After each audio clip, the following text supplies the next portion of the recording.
ತೆರವು ಆಗಲೇಬೇಕು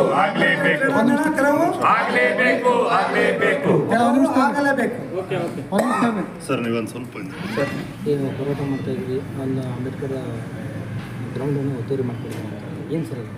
ಸರ್ ನಾವು ಹಳೆ ಹುಬ್ಬಳ್ಳಿ ಕೃಷ್ಣಾಪುರ ಭಾಗದ ಎಲ್ಲ ಜನ ಸುಮಾರು 2010 ನಾವು ಮಹಾನಗರ ಪಾಲಿಕೆಗೆ ಒಂದು ಕೋರಿಕೆ ಕೊಟ್ವಿ.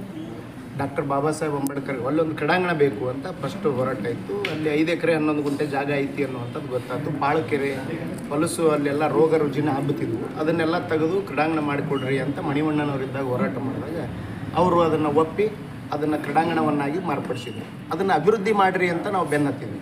ಅಭಿವೃದ್ಧಿ ಮಾಡಿರಿ ಅಂತ ಬೆನ್ನತ್ತಿದಾಗ ಏನು ಮಾಡಿದರು, ಆ ತತ್ಕ್ಷಣ ಅವರು ಅಭಿವೃದ್ಧಿಗೆ ಅಳತಿ ಮಾಡಬೇಕು ಅಂತ ಮ್ಯಾಪಿಂಗ್ ಅದನ್ನೆಲ್ಲ ಮಾಡಿದರು, ಸರ್ವೆ ಮಾಡಿಸಿದ್ರು. ಸರ್ವೆ ಮಾಡಿದಾಗ ಆ ಕ್ರೀಡಾಂಗಣದ 1 ಎಕರೆ 11 ಗುಂಟೆ ಜಾಗ ಪಕ್ಕದ ಆಯುರ್ವೇದ ಕಾಲೇಜಿನವರು ಅತಿಕ್ರಮಣ ಮಾಡ್ಯಾರ ಅನ್ನುವಂಥದ್ದು ಗೊತ್ತಾಯಿತು. ಅದು ಗೊತ್ತಾದ ಮೇಲೆ ಇವರು ಕಂಪೌಂಡ್ ತೆರವುಗೊಳಿಸಿದ್ರು ಮತ್ತು ಆ ಕಟ್ಟಡ ತೆರವುಗೊಳಿಸೋಕೆ ನೋಟಿಸ್ ಕೊಟ್ಟರು. ನೋಟಿಸ್ ಕೊಟ್ಟಾಗ ಅವರು ಕೋರ್ಟಿಗೆ ಹೋದರು, ಸೋತರು. ಮತ್ತು ನೆಕ್ಸ್ಟ್ ಅಪೀಲ್ ಹೋಗೋಕೆ ಇವರ ಕಾರ್ಪೊರೇಷನ್ನವರು ಅವಕಾಶ ಮಾಡಿಕೊಟ್ರು. ಅವ್ರು ಅಪೀಲ್ ಹೋಗಿನೂ ಸೋತರು. ಈಗ ಅಪೀಲ್ ಹೋಗಿ ಸೋತಾದ ಮೇಲೂ ಸಹಿತ ಇವತ್ತಿನ ಮಟ್ಟನೂ ಇವರು ಆ ಅಕ್ರಮ ಕಟ್ಟಡವನ್ನು ತೆರವುಗೊಳಿಸೋಕೆ ಅವಕಾಶ ಮಾಡಿಕೊಡೋತ್ತಿಲ್ಲ. ಉಲ್ಟಾ ಆ ಅಕ್ರಮ ಕಟ್ಟಡ 50 ವರ್ಷದ ಕಟ್ಟದ ಮೇಲೆ ಬಹುಮಹಡಿ ಕಟ್ಟಡ ಕಟ್ಟಕ್ಕೆ ಇವರು ಸುಮ್ಮನೆ ಕುಂತಾರೆ ನೋಡ್ಕೊಂಡು. ಯಾರು ಬೀದಿ ಬದಿ ಒಬ್ಬರು ಯಾರಾದರೂ ಏನಾದರೂ ಒಂದು ಅಂಗಡಿ ಇಟ್ಟರೆ ತೆರವುಗೊಳಿಸುವಂಥದ್ದು ಮಾಡ್ತಾರೆ. ಯಾರು ದೂರು ಕೊಟ್ಟರು ಕೇರ್ ಮಾಡೋದಿಲ್ಲ. ಮತ್ತು ಈ ಸಂಬಂಧಪಟ್ಟಂಗೆ 15 ವರ್ಷ ಬೀದಿ ಹೋರಾಟ ಮಾಡೀವಿ, ಎಲ್ಲ ಮಾಡೀವಿ, ಸಾಕಷ್ಟು ಹೋರಾಟ ಮಾಡಿದ್ರು ಇವರೇನೋ ಕಿವಿಗೆ ಹಾಕೊಳ್ತಾ ಇಲ್ಲ. ಮತ್ತು ಸುಳ್ಳು ಹೇಳಿಕೆಗಳನ್ನು ಹೇಳ್ಕೊತ ಉಳ್ಳವ್ರ ಮಾತು ಕೇಳ್ಕೊತ ಹೋಗಾಡ್ತಾರೆ. ಅದಕ್ಕೆ ಇವತ್ತು ನಾವು ಅವರಾಗೆ ಇವತ್ತು ನಮ್ಗೆ ಬೆಳಗ್ಗೆ ಬರೋಕೆ ಹೇಳಿದ್ರು, ಬೆಳಗ್ಗೆ ಭೇಟಿ ಆಗೋಣ ಅಂತಂದು ಹೇಳಿ. ಸೊ ಆ ವಿಷಯಕ್ಕೆ ಇಲ್ಲಿ ಬಂದ್ರೆ ಅವ್ರು ಇವತ್ತು ಮಟ್ಟ ಈಗ ಮಟ್ಟ ಇಲ್ಲಿದ್ದವ್ರು ಎಲ್ಲರೂ ಫೋನ್ ಹಚ್ಚೀವಿ, ಯಾರ್ದು ಫೋನ್ ಅಟೆಂಡ್ ಮಾಡಿಲ್ಲ ಅವರು. ಆ ಫೋನ್ ಅಟೆಂಡ್ ಮಾಡಿಲ್ಲ ಅಂದಾದ್ಮೇಲೆ ನಾವು ಸಾಕಷ್ಟು ಕಾದ್ವಿ 10 ಗಂಟೆಗೆ ಬಂದವರು.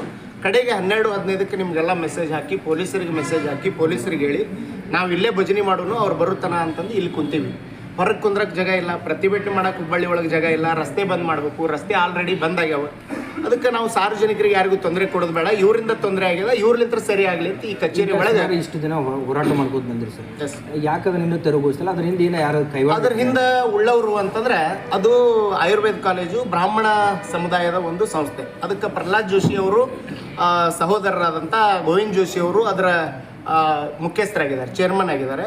ಅವರು ಬಹುಶಃ ನಾ ಕೇಂದ್ರದ ಮಂತ್ರಿ ಸಹೋದರ ಅದೀನಿ ಅಂತ ಕಾರ್ಪೊರೇಷನ್ ಪಾಲಿಕೆ ಆಯುಕ್ತರ ಮೇಲೆ ಅವರು ಒತ್ತಡ ಹೇರ್ತಾ ಇದ್ದಾರೆ. ಆ ಒತ್ತಡಕ್ಕೆ ಮಣಿದು ಇವರು ಆ ತೆರವನ್ನು ಇವತ್ತಿನ ಮಟ್ಟ ತೆರವುಗೊಳಿಸುವಂಥ ಕೆಲಸ ಮಾಡತ್ತಿಲ್ಲ. ಇದು ಇದರ ಹಿಂದಿರುವಂಥ ವಿಷಯ. ನಿಮ್ಮ ಹೋರಾಟ ಇನ್ನು ಎಷ್ಟು? ನಮ್ಮ ಹೋರಾಟ ಕ್ರೀಡಾಂಗಣ ಅಭಿವೃದ್ಧಿ ಆಗೋ ಮಟ್ಟನೂ ನಮ್ಮ ಹೋರಾಟ, ತೆರವುಗೊಳಿಸೋ ಮಟ್ಟನೂ ನಮ್ಮ ಹೋರಾಟ ಮುಂದುವರಿತದೆ. ಸರ್ಕಾರದ ಹಂತದೊಳಗೂ ನಮ್ಮ ಹೋರಾಟ ಮುಂದುವರಿತದೆ. ಇದನ್ನು ಪಾಲಿಕೆ ಆಯುಕ್ತರು ಎಚ್ಚೆತ್ತುಕೊಂಡು ನಮಗೆ ಸೂಕ್ತ ಭರವಸೆಯೊಂದಿಗೆ ಆ ಕೆಲಸವನ್ನು ಮಾಡಿದರೆ ಒಳ್ಳೆಯದು. ಇಲ್ಲ ಅಂದರೆ ಹೋರಾಟ ಇನ್ನೂ